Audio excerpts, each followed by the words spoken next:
नमस्कार दोस्तों, मैं दीपक कुमार मौर्य आपका Gurukul with target with Gurukul में स्वागत करता हूं। ये चैनल बहुत ही खास है और ये टॉपिक उससे और खास है। जो पाठ आप पढ़ने आए हैं, जो सीखने आए हैं, जो लर्न करने आए हैं, जो आपको काफ़ी समस्याएं दी होगी, काफ़ी परेशानियां दी होगी, तमाम बच्चों की शिकायतों के बाद मैंने सोचा, समझा, विचार किया, फिर आज इस टॉपिक को लेके आया हूँ। आइए हम जानते हैं कि एक्टिव वॉइस और पैसिव वॉइस क्या होता है, इसकी परिभाषा क्या होती है। एक्चुअली बहुत सारे बच्चों का कमेंट आता है, सर मुझे एक्टिव वॉइस नहीं समझ में आता, सर मुझे पैसिव वॉइस नहीं समझ में आता। तो मैंने इसीलिए इस पाठ को लेकर के आपके बीच में आया हूँ। उम्मीद है कि आपको ये समझ में आएगा। उसके लिए मैं एक छोटी सी 2 लाइन की बात बोलने के बाद शुरू करता हूँ। सपने उन्हीं के सच होते हैं जिनके सपनों में जान होती है।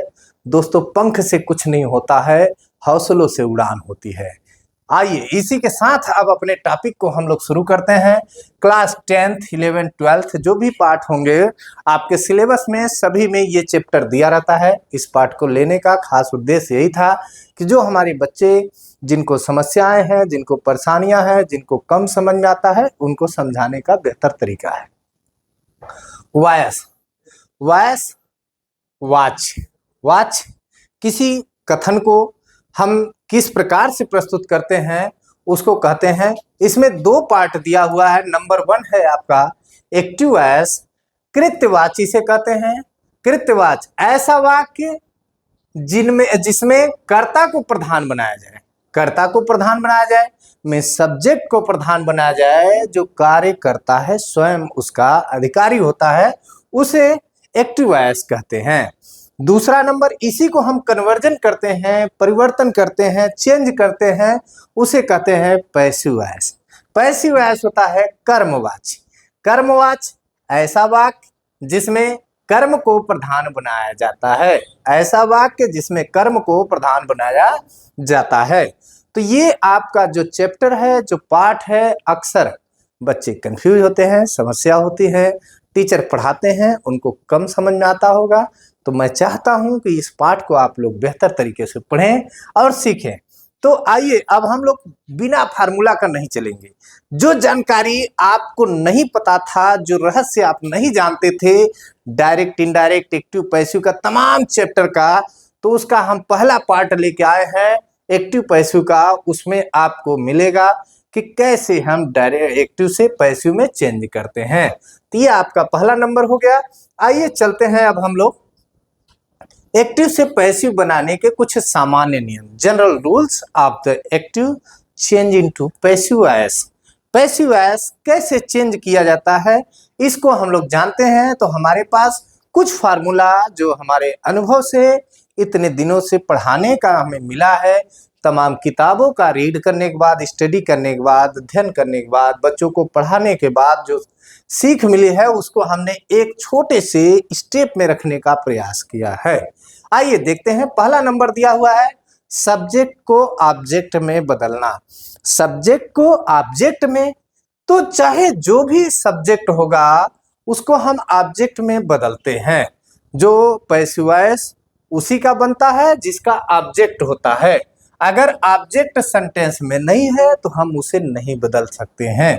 तो इसलिए पैसिव वॉइस में सबसे खास बात होती है ऑब्जेक्ट का होना। और सब्जेक्ट को निकालने के लिए हमें कौन का प्रयोग करना है। कौन मीन्स होता है हु का प्रयोग करके हम सेंटेंस को, जो कार्य होगा उस कार्य में हम लगा दे कौन करता है। जैसे मैं खाना खाता हूं तो बोलेंगे कौन खाना खाता है, तो हो जाएगा मैं खाना खाता हूं। कौन गाना गाता है, तो मैं गाता हूं। कैसे गाता हूं, जब ऐसा शब्द आएगा देखा जाएगा, लेकिन पहले हम कौन को समझ लेते हैं। तो सब्जेक्ट को ऑब्जेक्ट में बदलने के लिए हमने कौन का प्रयोग किया। कौन के लिए WHO लगा करके हम वर्ब से निकाल लेते हैं।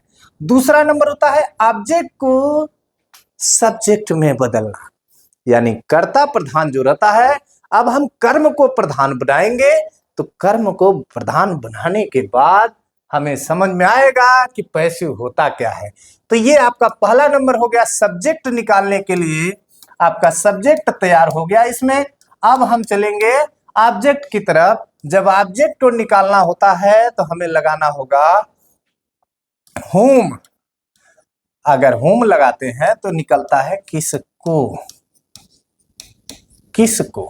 और दूसरा नंबर होता है what। what मीन्स होता है क्या।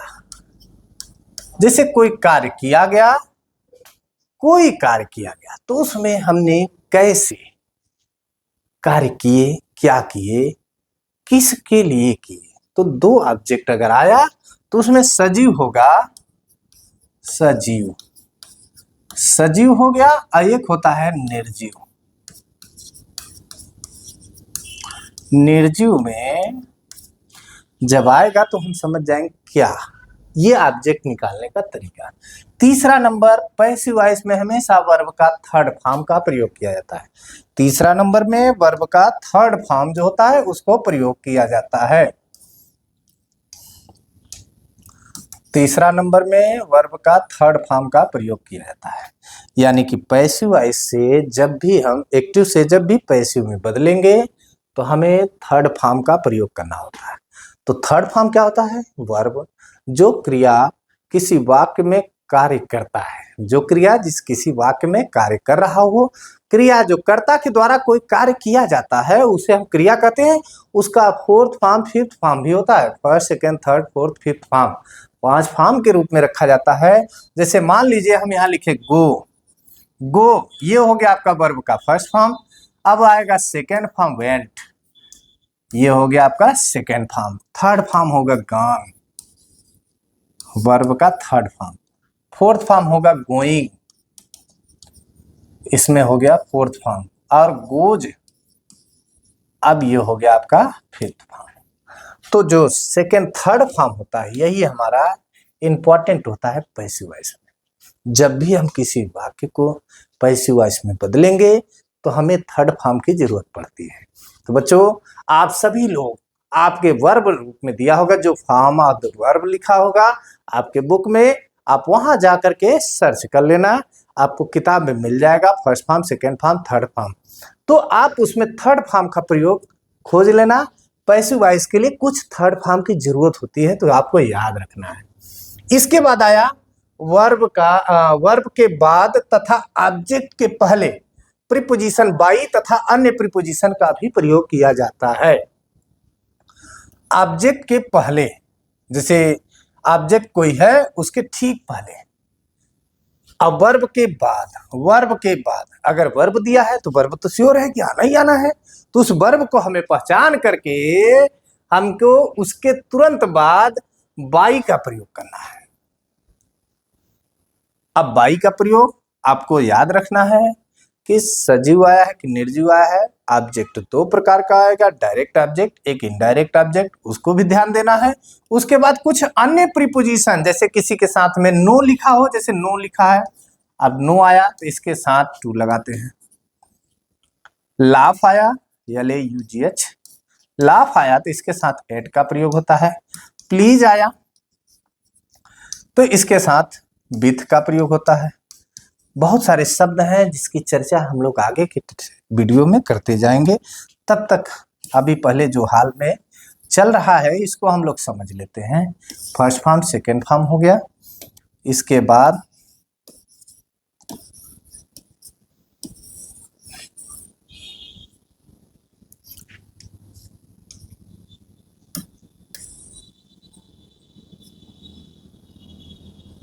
आप लोग ध्यान देते रहिए बच्चों। अगर आप इसको समझना चाहते हैं तो बहुत सरल है, थोड़ा सा हम इसीलिए थोड़ा आराम से आपको समझाने का प्रयास कर रहे हैं। आइए देखते हैं। टेंस के अनुसार आप जानते हैं टेंस कुल मिला करके 3 होता है। वैसे तो टाइम एंड टेंस होता है, लेकिन हम लोग एक्टिव पैसिव में 3 तरह से जान लेते हैं। पहला नंबर होता है इंडेफिनिट, दूसरा कंटीन्यूअस, तीसरा परफेक्ट। चौथा जो होता है आपका परफेक्ट कंटीन्यूअस होता है, जिसका हमें पैसिव वॉइस नहीं बनाना होता है। तो ये 3 दिख रहा है आपको। चौथा नंबर हम यहाँ दिखाते हैं। मान लीजिए आपने ये प्रेजेंट, ये प्रेजेंट, ये पास्ट, ये फ्यूचर, ये हो गया आपका 3। इसको हम एक कॉलम में दिखा देते हैं आपको। पहला नंबर इंडेफिनिट, दूसरा नंबर कंटीन्यूअस, तीसरा नंबर परफेक्ट और चौथा नंबर परफेक्ट कंटिन्यूअस। ये 4 कॉलम आपका तैयार कर लीजिए इस तरह से। किसके साथ पैसिव वॉइस बनता है और किसके साथ नहीं बनता है, इसका भी आपको ध्यान देना है। तो जब इसको आप देखेंगे तो आपको समझ में आ जाएगा। तो देखिए परफेक्ट कंटिन्यूअस जो आया है वो लास्ट में आया, तो इसको आप काट दीजिए, इसका पैसिव वॉइस नहीं बनता।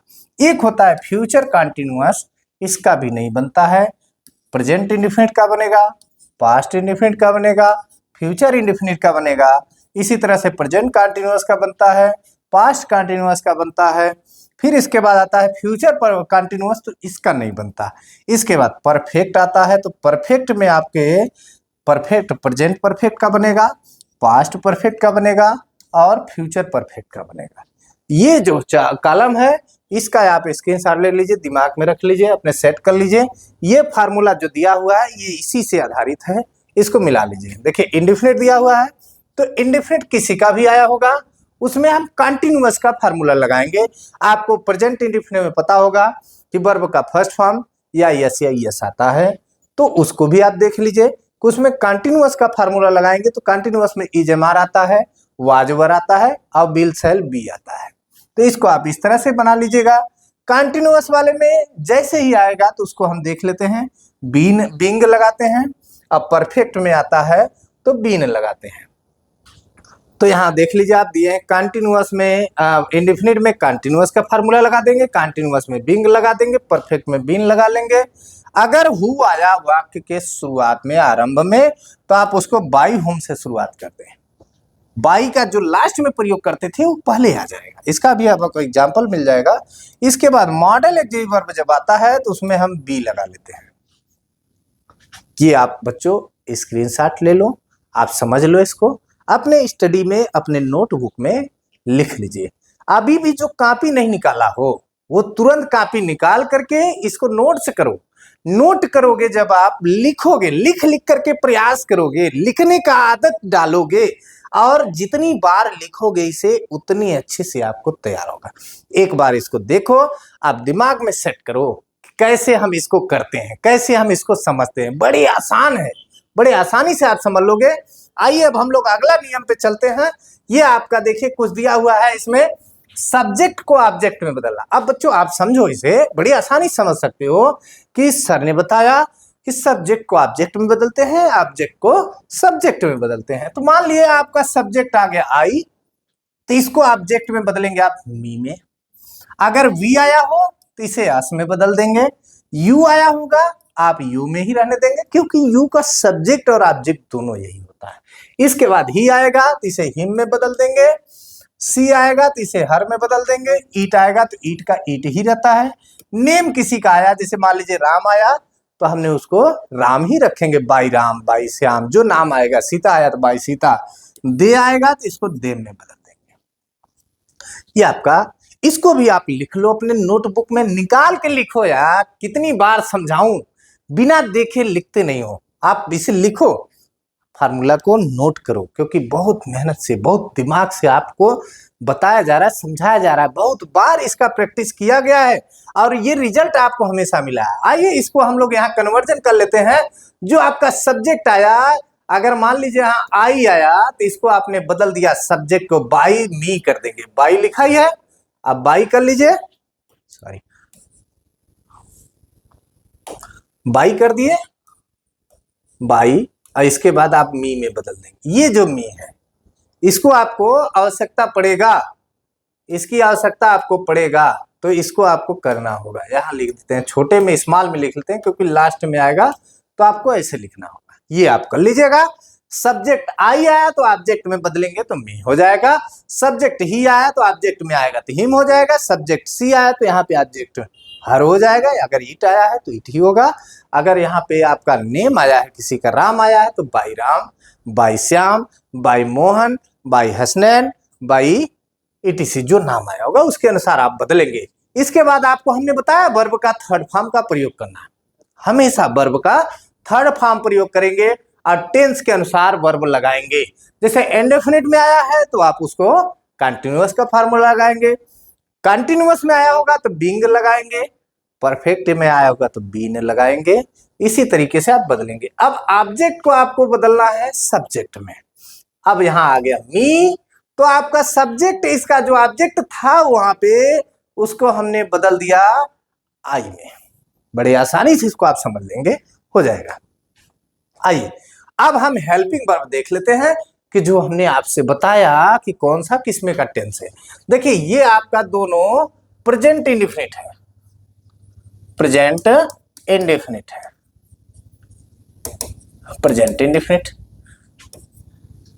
इसके बाद ये भी है, वर्ब का फर्स्ट फॉर्म आ गया तो ये भी आपका प्रेजेंट इंडेफिनिट है। डू डज जिस वाक्य में आया होगा तो आपको याद रखना है, वहां पे इज मार्क कर लेंगे।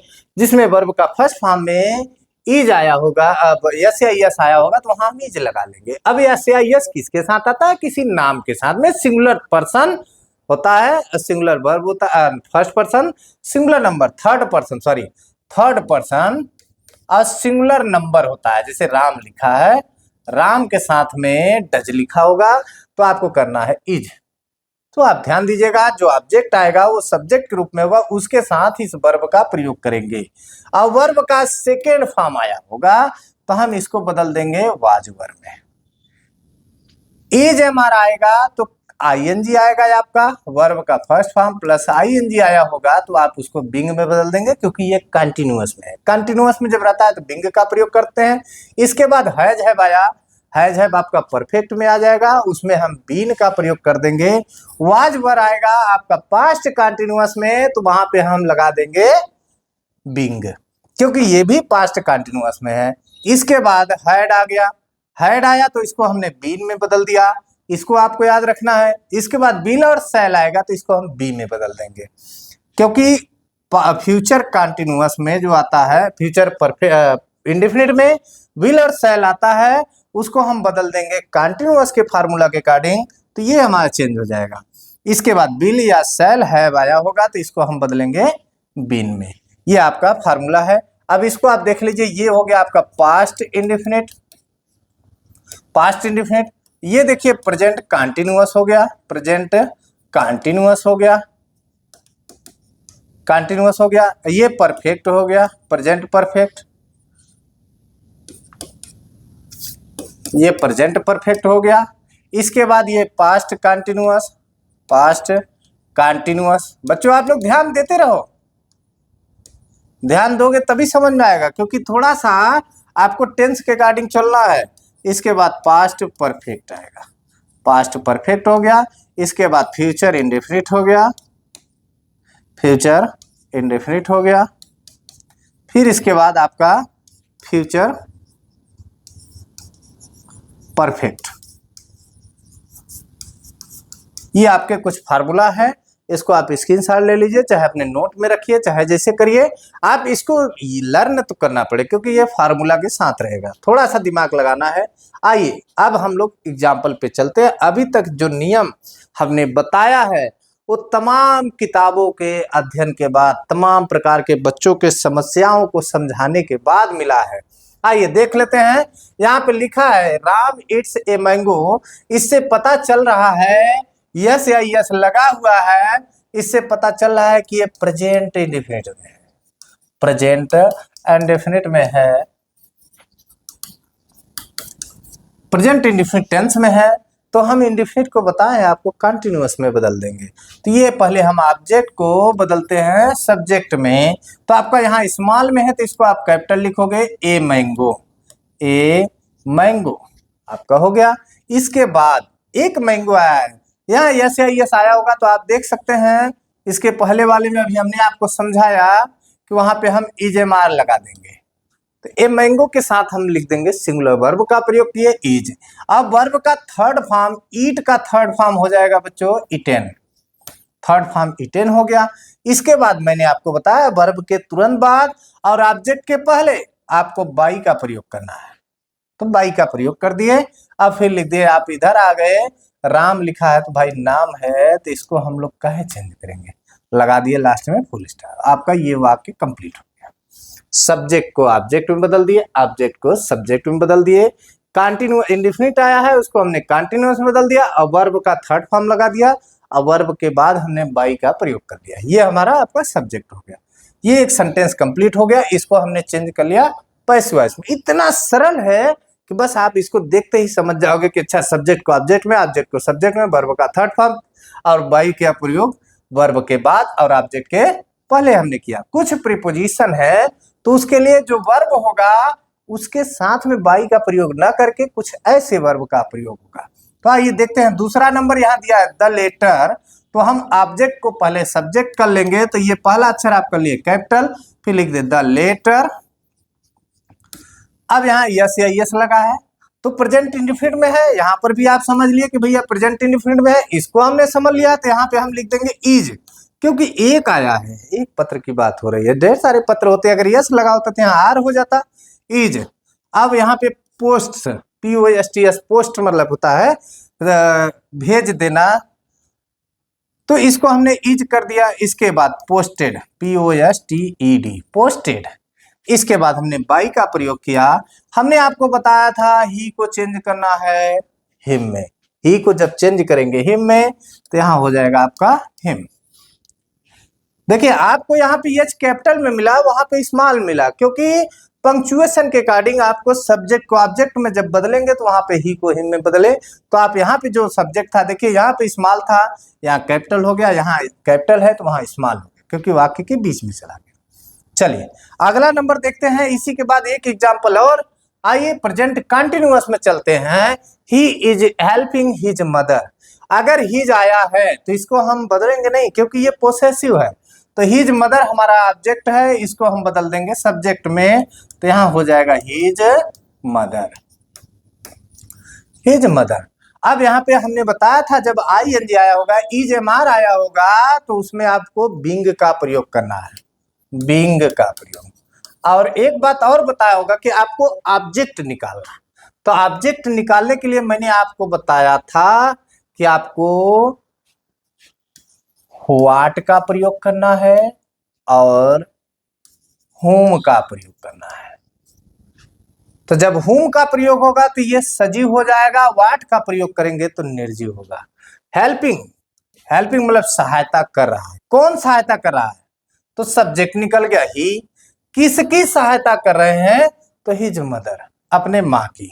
तो यहाँ पे हमने देख लिया कि whom का प्रयोग आया और ये सजीव हो गया। तो सजीव को हम इधर ले आए, हिज मदर को हमने लाया यहाँ, ये हमारा हो गया सब्जेक्ट। सब्जेक्ट एक मदर है इसलिए इज का प्रयोग हुआ है। आइए इसके बाद हम लगा देते हैं बिंग। बिंग के बाद आप लगा दीजिए हेल्पिंग का थर्ड फॉर्म हो जाएगा हेल्प्ड, हेल्प्ड। इसके बाद आप बाई का प्रयोग कर लीजिए, ही को आप ले जाएंगे, कन्वर्जन करेंगे इसका तो हो जाएगा हिम। ये हो गया हमारा सेंटेंस। आपको पैसिव वॉइस में बदलने में उम्मीद है कि सरल हो रहा होगा। आप थोड़ा थोड़ा ध्यान देते जाइएगा। इज MR आएगा तो हम बिंग लगा देंगे। जब ING आया होगा तो हम बिंग का प्रयोग कर देंगे, क्योंकि ये कंटिन्यूअस में हो जाएगा। कंटिन्यूअस में बिंग का प्रयोग होता है, ये याद रखना है। अब देखिए यहाँ पे ईट आया, इट,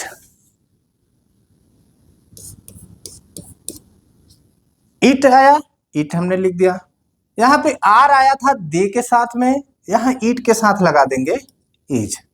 कंटिन्यूअस में आप आएंगे तो यहाँ पे देखिए कंटिन्यूअस में हमने आपको बताया था बिंग का प्रयोग करेंगे।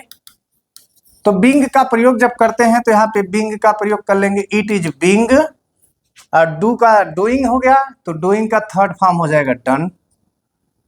बाई, दे का बदल देंगे हो जाएगा देम। ये आपका हो गया कंटिन्यूअस में। तो ये आपके फार्मूला के अनुसार सेट हुआ है कि नहीं, आप इसको एक बार जांच कर लीजिएगा। कंटिन्यूअस में है तो उसको भी ध्यान दीजिएगा। अब नेक्स्ट एग्जांपल एक और देख लेते हैं, ये परफेक्ट में है। अब परफेक्ट में हमने बताया है बीन का प्रयोग। तो परफेक्ट में बीन का प्रयोग करेंगे तो आइए फिर से मिला लेते हैं। ए मैंगो है तो ए मैंगो को हम इधर लाएंगे, तो ए मैंगो को हम ए को कैपिटल कर दिए, ए मैंगो। यहाँ हैव आया है तो यहाँ हो जाएगा हैज। सिंगुलर वर्ब के साथ में, सिंगुलर नाउन के साथ में सिंगुलर वर्ब का प्रयोग हुआ, हैज हो गया। इसके बाद हमने लगा दिया बीन। हमने आपको बताया हैज हैव के साथ में बीन का प्रयोग होता है, तो बीन का प्रयोग कर लिए बीन। अब इटेन यहाँ पे ऑलरेडी थर्ड फॉर्म दिया है, क्योंकि परफेक्ट में थर्ड फॉर्म ऑलरेडी रहता है, हैज हैव के साथ में थर्ड फॉर्म लगा रहता है। तो आप लोग ध्यान दीजिएगा इसको कि इस तरह से आप यहाँ पे a mango has been eaten by me, ये आपका हो गया इसका एग्जाम्पल। पैसिव वॉइस में फिर एक एक्टिव पैसिव का देखते हैं। अब यहाँ दिया है समवन। समवन आता है जब किसी सेंटेंस में someone, no one, everybody, nobody, तो आप एवरीवन, तो इसको बाई का प्रयोग करने की जरूरत नहीं होती है। तो यहाँ पे लिखते हैं my pen has been. Has के साथ आपने बीन लगा लिया। अब वर्ब का थर्ड फॉर्म दिया है स्टोलन। बस इसका आपको यहाँ पे जो सब्जेक्ट दिया है समवन, इसको आपको ऑब्जेक्ट देने की आवश्यकता नहीं होती है। तो बच्चों आप लोगों ने अभी एक्टिव पैसिव में प्रेजेंट का पूरा रिपीट किया है। उम्मीद है कि आप लोगों ने थोड़ा सा मेहनत किया होगा, सीखा होगा। हम एग्जाम्पल के साथ में और नए टाइप से, नए सिरे से एक और वीडियो के साथ में आपसे मिलेंगे और समझाने का प्रयास करेंगे, आप लोग समझने का प्रयास करेंगे और एग्जाम्पल, फार्मूला, नियम जो भी हमने दिया है उसको तैयार रखिए। जिसमें भी कोई समस्या होगी, अगर आपको कन्फ्यूजन होगा, तो आप हमें कमेंट करके अवश्य इसके विषय में पूछ लीजिएगा। हम आपको रिप्लाई करने में समर्थ होने का प्रयास करेंगे। तो टारगेट विद गुरुकुल में आज तक का क्लास हमारा यहीं तक रहेगा। इसके बाद हम उम्मीद करेंगे कि आप लोग इसको प्यार दुलार देते रहेंगे और आगे की तरफ बढ़ाएंगे। हम फिर से मिलेंगे आपको एक नए वीडियो के साथ में। तब तक के लिए जय हिंद, जय भारत।